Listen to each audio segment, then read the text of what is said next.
She'd been marketing her business on social media for a long time. But the one thing that Mrs. Hat struggled with was coming up with ideas for social media sales posts for her business. She succeeded in creating engaging posts that got comments, that got reactions, that got shares. She'd built a good community around her business full of people who were invested in what she did, who shared her posts, who enjoyed her content. But there was one piece missing. She didn't know how to turn all that social media goodness into sales. She was worried that if she started posting sales content, she'd come across as a sleazy salesperson. That she'd drive away the audience that she'd spent so long building. So we came up with 5 sales post styles that would convert her audience into sales, and they were guaranteed 100% no sleaze. Number 1 was answering customer questions. What questions do potential customers have about your product or your service before they buy from you? Mrs. Hat started keeping a list of questions that people asked when they phoned, when they emailed, on social media, when she met them in person. If you don't have as many questions on your list as Mrs. Hat does, social media is your friend. Go and search in your Facebook groups and in Twitter to try and find the questions that your potential customers are asking about your type of product or service. And you could preempt some of those questions too.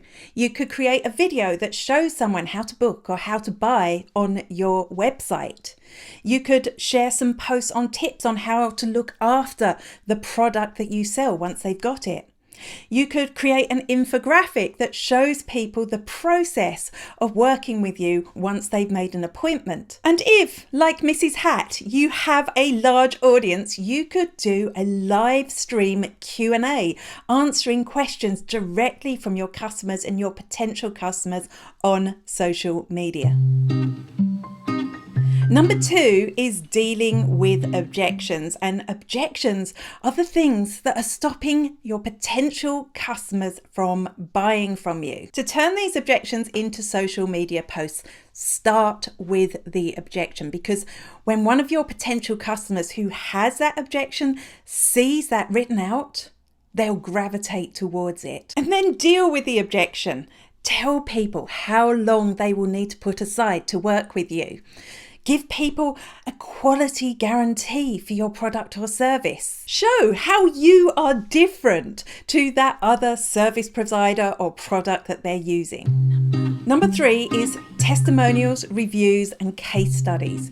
The best sales content is not written by you. It's written by your existing happy customers.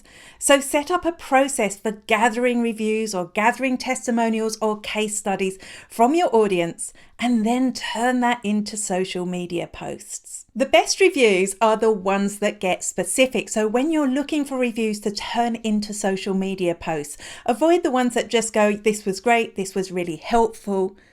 Look for people who are specific about how what you do has made a difference to their lives.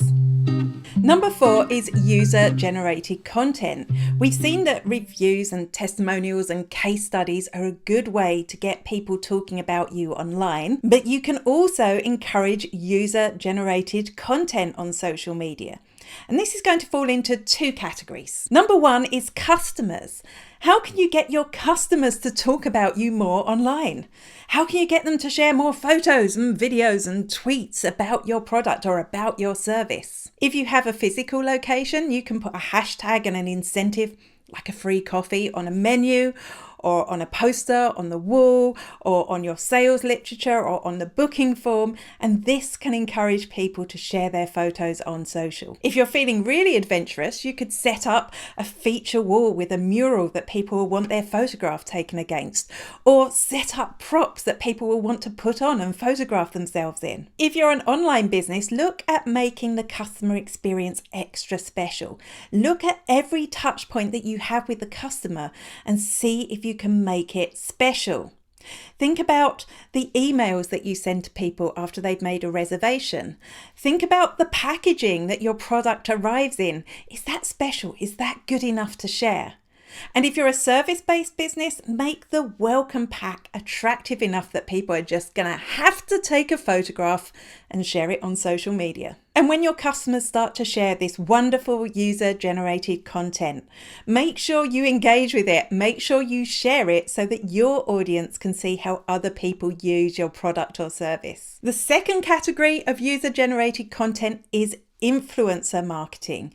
Have a look at the influencers that you can work with and send them things. See if they will feature your product or your service on their social media. And if you want to know more about influencer marketing, watch this video. And number 5 is dealing with the problem. The problem is the spark that made someone come to you in the first place. It's the problem that your product or your service solves. And delve deep into this problem. Think hard about the real problem that you are solving. Are you helping your customers get some more downtime?